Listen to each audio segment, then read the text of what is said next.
Bruno? Ouais. Bruno sur ce balcon, à 20 h tous les soirs, on salue les soignants. Ça me fait penser à une intuition d'éditeur pour moi. Ouais.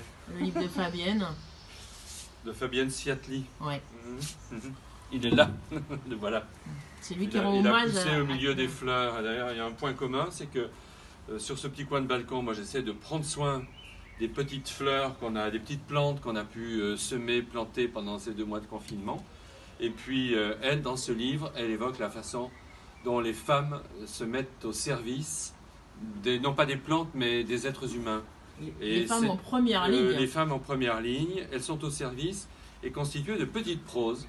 Tu les vois, les petites proses. Il y a une 60aine de petites proses comme ça, qui sont toutes consacrées à des métiers pratiqués par les femmes.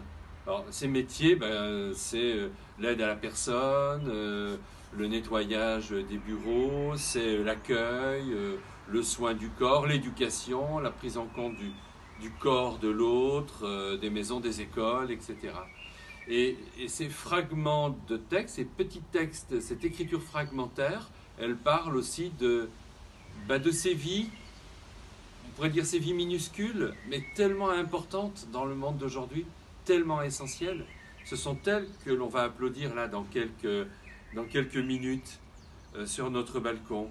Et alors ce qui est magnifique dans ce livre, parce que c'est vraiment un livre fort, c'est que ce sont comme des instantanés cadrés serrés.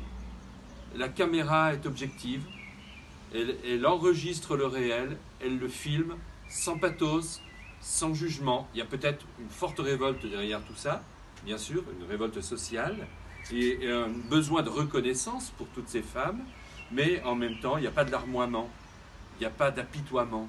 Voilà. Et j'aime beaucoup ce livre que je trouve juste, très juste. Tu nous en fais partager un ou deux petits morceaux? Alors, par exemple, elle s'assoit sur le lit des patients comme elle s'assoit sur le protocole. Elle ne vient pas soigner des chiffres, mais des personnes. Une robe de couleur vive sous la blouse blanche, un badge avec le nom écrit petit dessus, ça brille. Son corps va à la rencontre de l'autre corps qui est vieux avant d'être malade. Ses doigts touchent la peau aux veines saillantes, rétrécies jusqu'à l'os. Une main ne peut pas toujours avancer gantée. Ou bien, 2 pages plus loin, un texte qui semble avoir été écrit pour aujourd'hui. La paume appuie sur le bec verseur et libère du gel hydroalcoolique antibactérien. Sensation de froid sur les mains, geste mécanique à chaque entrée et sortie de chambre. Fongicide, bactéricide, antiseptique. Le mode d'emploi prévient ne pas utiliser sur des mains souillées. Depuis quelques jours, sa peau n'en veut plus, suture et s'enflamme. Un calvaire à chaque friction. Eczéma de contact, c'est le diagnostic. Voilà. Il est 20 h et on va dans un instant applaudir celles qui sont au service. Un autre texte? Oui. Allez, un texte pris un peu au hasard, mais c'est un métier du déconfinement, alors on va dire. Sa main vérifie qu'aucune mèche ne dépasse du voile noir qui enserre son visage. On ne saura rien de la couleur des cheveux. Elle dit « Faire grandir les enfants, c'est beaucoup de travail quand même. » Du vernis rouge sur les ongles des pieds et un bracelet autour de la cheville. À la maison toute la journée et le mari qui rentre tard le soir.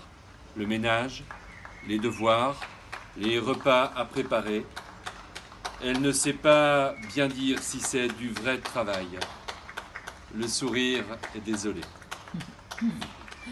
Bon, alors on va maintenant applaudir. Hein. Voilà.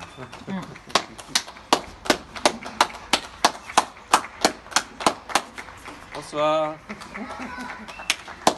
Bonsoir.